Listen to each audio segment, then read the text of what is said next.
So what I want to do is play you Adam Schefter on Pat McAfee earlier, giving an update on the situation and what the expected value in a supplemental draft would be for Sorsby. We'll play it and then react. And then I know you watched film on him today, so we'll get your scouting report as well. So here's Schefter on McAfee discussing the latest with Brendan Sorsby. To me, this is a really compelling storyline here that's going to play out here in the next few weeks. If his eligibility is not restored, and I don't know that it will be, there's a real possibility that he will then try to enter the supplemental draft. And the last time I think a player has been picked in the NFL supplemental draft was in 2019. So it's been a while since there's been a player who's picked. And I do think that if he gets into the supplemental draft and the league agrees to have a supplemental draft, all questions. But the way I understand it is, if you're going to give up one of your ones, that could be the highest pick. And so I don't know if past round one, if nobody did it there, put in for him, I think we could absolutely see round two. Does he have his eligibility restored? Does he enter the supplemental draft? If he's in the supplemental draft, where is he going? Because I think it's going to be fairly high. Well, think about that. Second round pick. Schefter said he wouldn't even be surprised if a team actually used a 1. What do you make of the situation with Sorsby? Your thoughts on what Schefter just said? Yeah, man. I mean, think about Texas Tech right now. Texas Tech, shocker, the place, where David Bailey came from. I'm not surprised they're one of the best programs in football, in college football right now. But no, Texas Tech, they're one of the top programs in college football right now, Jake, and they really had their pick with a lot of these quarterbacks as to who wants to transfer over there. He apparently was getting $5 or $6 million in NIL. Yes, and LSU was apparently on the table, as were some other schools. He ended up choosing Texas Tech, and then this whole situation sort of unfolded. And I've heard rumblings. This has been murmured behind the scenes with Brendan for quite some time. So I've heard that before too. This isn't something that just recently popped up. This has been something that people at sports books have sort of known about for a little bit. Just putting that out there. Now with Brendan specifically, the guy can play football. I mean, you talk about a dual threat quarterback. This is exactly the kind of kid you're looking at. 6'3", big arm, kind of like a Will Levis-ish. Sort of like Will Levis meets J.J. McCarthy. It's how I kind of label Brendan Sorsby. Better arm than J.J., a little more erratic, I would say, than J.J., but better arm. But a little bit more understanding as to where to go with the football than Will Levis, who seems to just chuck the ball all over the yard. Brendan doesn't really turn the ball over all that much, given how risque some of his play style is. I was watching him a bunch today, was watching him over the last couple days. The kid really, you're talking about just from an X's and O's perspective, or let's say like, from a coaching perspective, not that I coach quarterbacks, I don't, but just like looking at this, I always find a liken to the quarterback position. He's got to slow down a little bit. He's got to go through his reads a little bit more effectively. He seems to rush things. When you watch him, he's constantly going to his first read or instantly trying to go to his second read, and he's sort of going too fast. It's like me sometimes, sometimes I need to calm down a little bit. Does he sweat as much as you? No, I don't think that's possible. Does anybody? It's funny. We were showing the draft day pictures, and I'm like sweating in like 80% of them. I'm like, what the hell? What's Photoshop for? Can't you take some sweat droplets off? Jeez Louise. I look like I need an ambulance ready for me outside. But that's actually not funny. But listen, if this supplemental draft happens, now it doesn't always happen, but if it happens, he might be the only player I'd assume in the draft. If you want to do a mock supplemental draft, we got one player to do a mock draft with, because it feels like he will be the only one. I mean, we don't have the second odd. We don't have necessarily the second odds right behind Vegas. By the way, how that works is the top 6 teams go in a lottery system, and then you get picked off. But it's heavily weighted based on the record from the previous year. So the Jets would have the leg up in all likelihood. Yeah, they would. Top 6 of the worst teams. Yeah. I think if you look at that top 6, what Arizona would be a team. Would Arizona really do it after they just took Carson Beck 65th overall? I don't know. I think this kid might be a little bit more of a like the Raiders won't, obviously. The Jets, I think, could. Who are the other bad teams that maybe could go quarterback? Tennessee, I don't think would. The Tennessee Giants wouldn't. The Giants wouldn't. Yeah, and then 6 was Cleveland. Maybe Cleveland, but the Jets Maybe would have Cleveland. better odds to get it. I think the question is anyone going to put a second-round pick up for grabs? Right? I can see teams putting in a third. Is anyone going to put up a number 2 pick for Sorsby?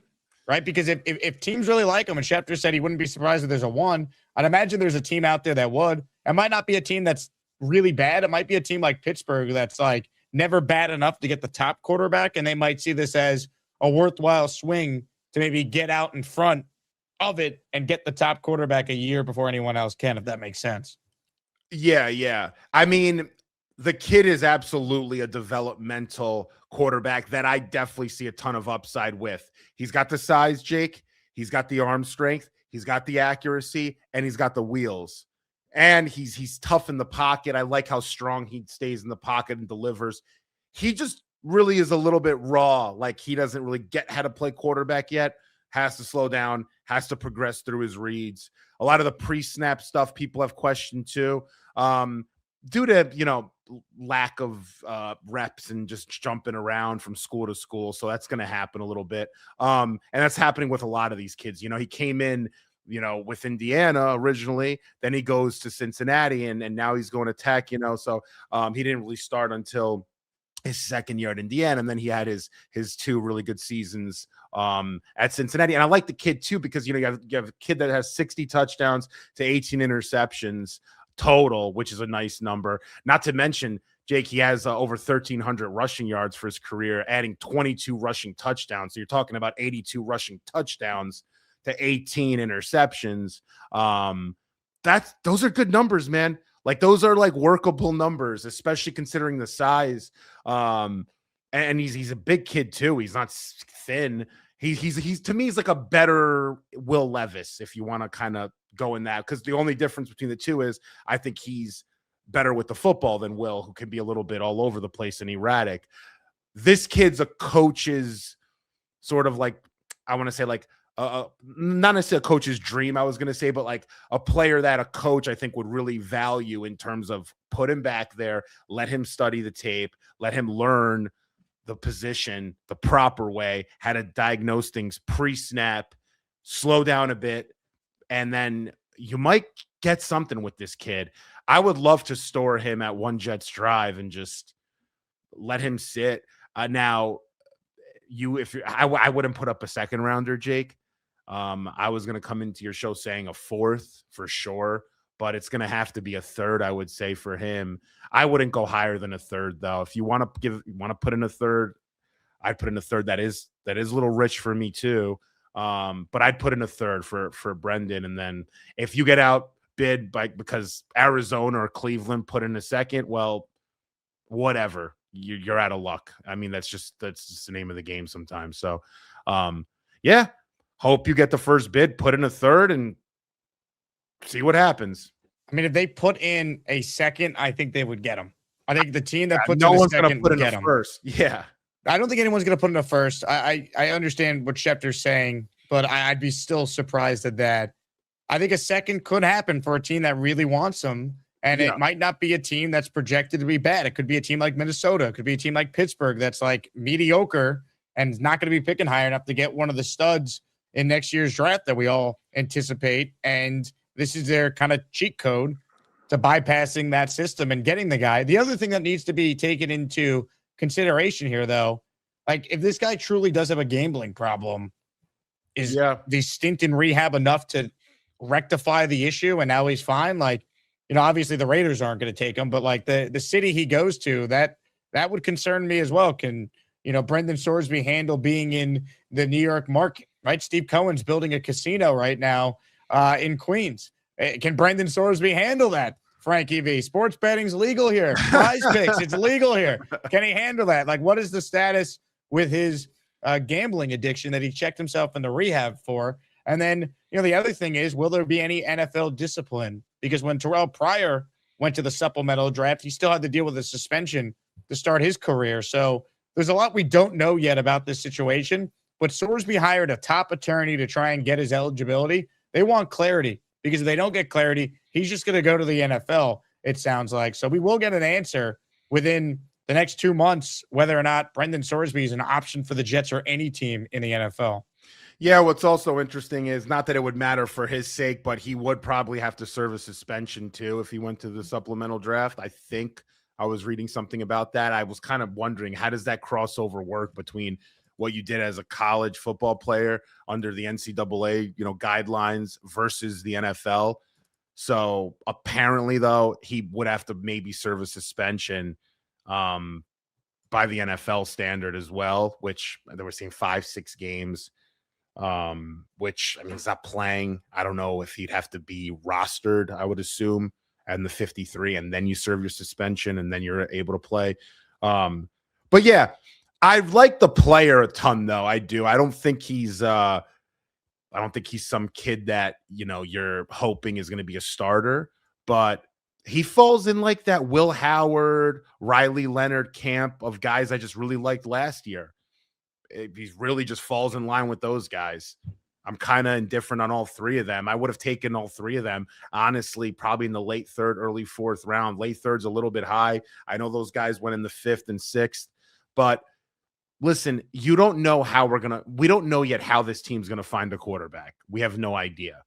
There's just no way to dictate what it's going to be. To think we're just going to have the number 1 pick and get Arch, or we're going to pick 3rd and end up with, Dante Moore or whatever. Like that's not how things happen. It's so many variables are going to be thrown in that direction in terms of like where you're drafting and who the quarterback is and who's available and where you're at. Couple comments here. Dave Briggs says Frankie all over the map with his comparisons. Light Grenade says, God, Tanky is such a bad judge of QB talent. What am I often? I made a compare Will Levis and JJ McCarthy. How's that all? They're very similar. You ever watch them play? They're tall. You're not very all in on that on Sorsby. Those are the comps. Well, listen, those guys are both. Will Levis was a 2nd round pick. JJ McCarthy was what, picked in the top 13. I mean, that's pretty good. But he was overdrafted. There were a lot of people coming out that didn't think JJ McCarthy should have won in the 1st round. Listen, I'm not going to come on here and say I think Brendan Sorsby's your franchise quarterback. You should pick him in the top 10. But there's something to work with.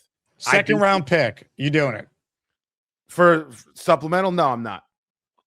Not 3rd round pick. Yeah, 3rd round I would. Yeah, 3rd round I would. Sorry if the title's a little misleading, everyone. I'm all in. I'm not all in like, hey, let's draft him, 3rd overall. If you're not all in like you were for David Bailey on draft night. Absolutely not. Is that even possible? The New York Jets select David. Yeah! Yes! That's my guy. That's why they pay Muji the big bucks. That's the damn pick. Sorry, that's the freaking pick, baby! Finally, the Jets are back. The Jets are back. Kerry Rhodes. The Jets are back. I would do it for a 3rd round pick. 3rd round pick, I'm in as long as everything else checks out. Again, not going to be suspended. Gambling problem under control. That's kind of where I'm at with Sorsby. But I haven't watched him enough yet. I'm going to reach out to Mr. Blewett and see if we can get a Brendan Sorsby film review cooking on the channel in the coming days. I'll say this about Sorsby that I'm high on. The athleticism, arm talent as well from the quarterback position, everything's there. The prototype, the archetype, let's say, of what you're looking for as a quarterback, he fits that archetype pretty seamlessly, I would say, in terms of if you're putting together like a very good quarterback together. He kind of checks off all those boxes. The reason why I'm not going higher, I haven't seen him put enough games together where he is effectively and constantly throwing for big yardage on a week-to-week basis and doing it at a consistent level from the pocket. I've seen him do it at times. I mean, against Texas Tech, which may be the reason why they wanted him. He had over 400, I believe, 20 yards passing and 125 yards rushing in the same game. They saw that in 2024. He just diced them to death. So, I mean, he's had games like that. He pops for 300 yards, and then he kind of settles back at like 160. His career average in passing yards is around 211 yards per game. I need that number to go up a little bit. So if he came out this junior year, redshirt junior, if he came out and he put together a string of 280 plus games, 3 touchdowns, added some on the ground,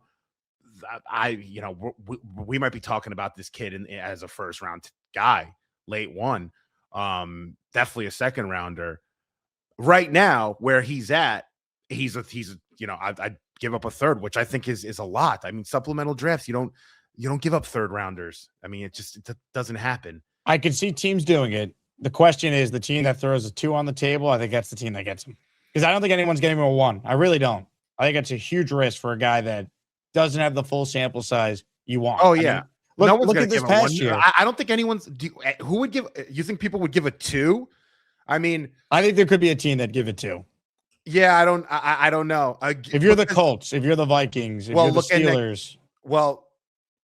Yeah, but look at next year's quarterback class. Remember that list you just brought up. It's littered with quarterbacks next year. We did this a year ago, though. Remember that. We did. I think it'll be different, though. I'm pretty confident we won't be having the same discussions, but you're right. You're right, 100%. But like, I love Sam Levitt. That's my sleeper. If you want to go on that list, that's somebody that no one's really talking about that I think is going to have a huge year out of LSU. But you got a bunch of guys, man. I'm not giving up a 2 for this potential class. Now, if it was last year, potentially, but again, last year, you're right. At this time, we're having conversations about what that class looks like too. So, but yeah, I think next year's class, Jake's going to be stacked. I think you're going to have, you're going to have like 10 guys maybe going, in the first 2 days potentially, which is a ton, honestly, up to 10. I'm saying so. Well, here's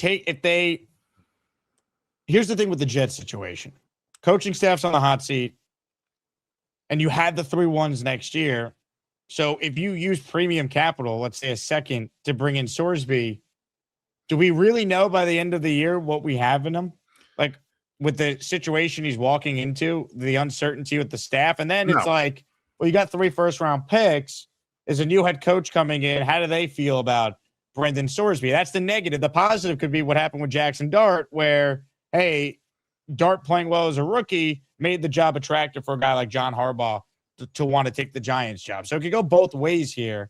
There's a positive spin. You take Sorsby, he plays well, you got your quarterback, and you got 3 1s to work with around him, or a negative scenario I outlined as well.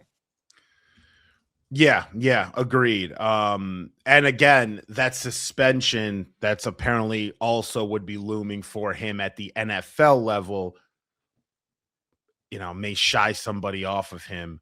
Let's say Cleveland, for example, they may want to, give up a 2 for Sorsby, which I actually think makes sense for them. Have him battle it out. If you're able to start him at a point, at least for a stretch of 2 or 3 games, you get a feel of who he is. You could compare him to what you saw from, Dylan last year and Shador. Then you can make an assumption, because, they don't have the same draft capital we do the following year. I think we're in a different spot with 3 first rounders. We don't have to make this kind of move. But again, I love, stacking the deck with that, with quarterbacks in that room. Just make that room better and better and better. We just haven't had one, Jake, in too long. And I like, what I like about this kid for New York specifically? I think his play style bodes really well for a Northeast kind of school. He's not afraid to bet on himself. That was pretty good. All right, Asmaniacs, listen up for a second. No matter what you're watching, whether it's New York sports or any game you didn't plan on caring about, there's no better way to stay locked in than with PrizePicks. It's daily fantasy made simple. You're just picking more or less on player projections. That's it. No complicated lineups, no nonsense. Just you versus the numbers. And here's why I love it. Even if it's a game you normally wouldn't care about, once you got a lineup going, you're locked in. Every play matters, every drive matters, every at-bat matters. I've been mixing sports too. Maybe a little football, throwing some baseball, maybe some basketball, and now you've got action across the board all night, and PrizePicks makes it even better with features like early cash outs if your picks are hitting, the ability to mix multiple sports in one lineup, and you can even see what other people are playing and tail their picks. So if you haven't tried it yet, what are you doing? Download the PrizePicks app right now. Use code HMA. That's HMA, and you'll get $50 in lineups after you play your first $5 lineup. Again, it's HMA on PrizePicks. PrizePicks, where it always feels good to be right. Yeah. Kevin checking in. He's in the raffle for 2. He goes, I'd love to hear Mr. Sabo give his thoughts on Brendan Sorsby and put me in the raffle. Kevin, you are in for 2. Robby, we might need you at some point to do a film breakdown of Brendan Sorsby, the quarterback of A&M, because it doesn't sound like he's going to be eligible to play college ball.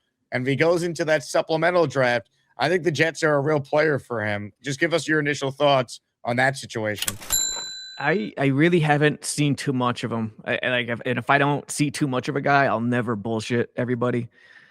I'm not too familiar. I got to be honest. So I won't say one way or the other, but it's intriguing. It's intriguing. And wouldn't it be, in terms of the superstitious stuff and Jets fans hoping they break through and do the great thing, do the great dance, wouldn't it be fitting that they find a surprise QB that could be their guy in the supplemental draft as opposed to the regular draft? What was the last Jet to be taken in a supplemental draft? Rob Moore. I think Rob Moore was supplemental back in the day. Yep. I don't remember too many else. It's been a thing of the past, which is crazy. But yeah, this story, dude. What do you think, Jake, in terms of Sorsby? Well, I mean, the way he's discussed, there's a good chance that he's a first-round pick a year from now. So if you can get him for a third, like, to me, it's not the worst suggestion if you're the Jets and you want to take a chance on him. I think anything more than that, you get a little concerned that that's too much, especially with the coaching staff potentially not here a year from now. But I feel like when you're the Jets and you don't have your long-term answer, if you can get a guy who might actually be that dude, and then you would have 3 first-round picks, that to me is big time. You know what I mean? Yeah. Like, that's like you're giving yourself a chance to really stack the deck and set your franchise up for long-term success. But I'm like you, I haven't watched a ton of them. I didn't watch a ton of Cincinnati football last year, and I was going to watch them like all the other 2027 quarterbacks this upcoming year. But I don't think he's going to be eligible. And the other question you have is, if he is just going to go to the supplemental draft, does he still carry any sort of suspension when he becomes a pro? Like, how does that work as well? That's an answer to a question I don't know either.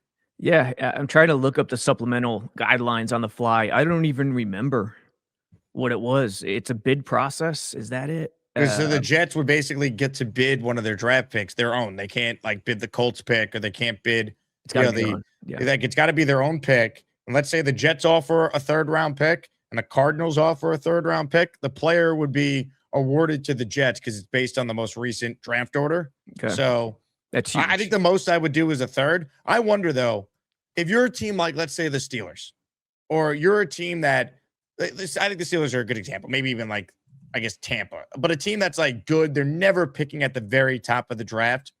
Why wouldn't you just bid a 2nd round pick? Like, if you're Pittsburgh, are you going to be able to find a quarterback who a year from now would be a 1st round pick when you're going to the playoffs basically every year? Like, I wonder if there's a team that, like, a 2nd round pick to Pittsburgh's not the same to the Jets, for example. And like they're kind of stuck in quarterback purgatory. Here's their swing and opportunity to get a guy and get out of it. Or like Kyle wrote Minnesota. That's another good example. Like, if you're Kevin O'Connell, you love Sorsby, like, you're not going to probably get another opportunity to be picking a quarterback in the top 10. Like, I wonder if one of those teams would be willing to give more than what the Jets would be willing to give, knowing the Jets have basically set their franchise up to have 3 picks in 2027. So even if not they're the quote-unquote worst team, they know they have flexibility to move around the top 10 to get one of the quarterbacks they're targeting. You get my point I'm trying to make? Yeah, I do. And my mindset with quarterbacks, it's not always this way, but mid-round picks, late-round picks, I'm looking for a lotto ticket. I'm looking for upside. I love the Payne draft. They're good shots to take. Like, I think when you ask me about Klubnik, I'm not going to go crazy over Klubnik. I understand the criticism that they traded up and could have maybe gone a different way about it, but I think it's a good shot to take based on where he was projected previously and based on his under pressure stats. How does that translate with Sorsby? I think quarterback more so, even if it's a 3rd round pick, 2nd round pick, 1st round pick at times, that it kind of falls into that category more than wanting to make sure you take an all around sure thing. So yeah, it depends. I mean, it'll come down to evaluation. What do you think of him? Would you give up a 2nd, 3rd? I'd feel a lot better right now if it were a 3rd. Yeah, it really comes down to how you feel about the guy. Yes. But I could tell you for a fact, speaking with someone very close to Texas Tech, when the Jets were doing their homework on David Bailey, they were also doing their homework on Brendan Sorsby. Yeah, it didn't hurt the Jets that they were there to basically evaluate, Bailey, and they also got a chance to see Sorsby up close and interact with him. Like, that's a real thing. I heard that. Yeah, I'm looking through the supplemental draft history.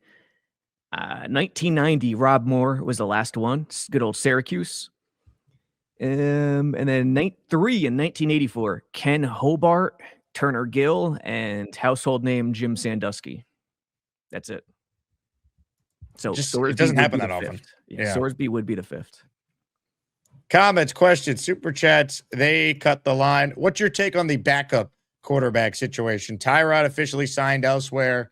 They met with Russell Wilson. I was listening to Zach Rosenblatt and Connor Hughes on their podcast with SNY say that it could be Russell Wilson's job if he wants it, which I don't quite understand. But your thoughts on the backup QB room right now? I think I'm in line with your thoughts. Under normal circumstances, I think it's unacceptable what you have right now, and just hoping and praying for QB2 based on what you did offensively last year, based on Geno not being a sure thing. And you'd like the O-line for sure, but still, general circumstances, no, you don't like where they are right now, QB2 wise.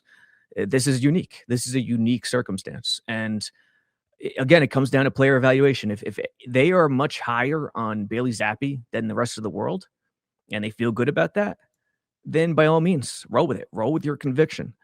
It's not something that I'd lose my mind over based on where the Jets football program is right now. I'll put it that way. And Russell Wilson, honestly, I'm not for it. I'd rather just bypass him altogether. I don't need the noise. I just don't need the noise at this point. I'm shocked they're even talking to him, to be honest, based on, what Glenn has said in the past, wants to just go about business. I'm not saying Russell Wilson's a bad teammate. It's sort of Aaron Rodgers-ish. Rodgers isn't a bad teammate, but the noise is inevitable in a lot of cases.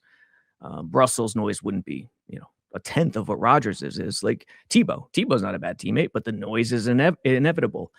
I'd rather avoid it. And if he's playing games and, I don't know, just waiting around and holding out, just say, forget it, Russ, forget it. We're good. Mr. Unlimited. Yeah, you got to be unlimited. You got to have a thought process of being unlimited. Yeah, dude, if he's dragging his feet, just say, I'm good. No, good luck. This was a interesting suggestion or scenario that the guys over at Badlands laid out. Who would you rather have as the Jets backup QB? Zappi and Klubnik or Dylan Gabriel? Is Cleveland shopping Gabriel? Well, they have a lot of quarterbacks, so maybe that's the thought. So Gabriel, the other two guys would be gone, and you'd bring in Gabriel, basically? I guess maybe Zappi would be gone. Okay. Yeah, I mean, if Klubnik's gone with Zappi, no way. I'm taking Klubnik and Zappi. I've seen nothing from Dylan Gabriel that I'm like, yeah, okay. It's like I wouldn't bother, honestly. I really wouldn't bother. Gabriel, his arm is very, very. Gabriel has to do a lot in terms of the mental, in terms of the intangible to overcome his arm strength. Well, he's undersized too. He's not a big dude. And on top of that, he's undersized. So yeah, I would, I'm good on that, honestly. Yeah, I would just give Klubnik a chance. Why not? Yeah, he started the ton in college. Give him a shot. Yeah, so Klubnik and Zappi versus Gabriel. It's no contest. It's Klubnik and Zappi, I think. Hey, here's the deal. Just got no chance unless you click on that like button. And you gotta make sure you subscribe to the Jake Asman Show. You don't? You can get the f*** out. Now let's go, Asmaniacs. We're built for this shit.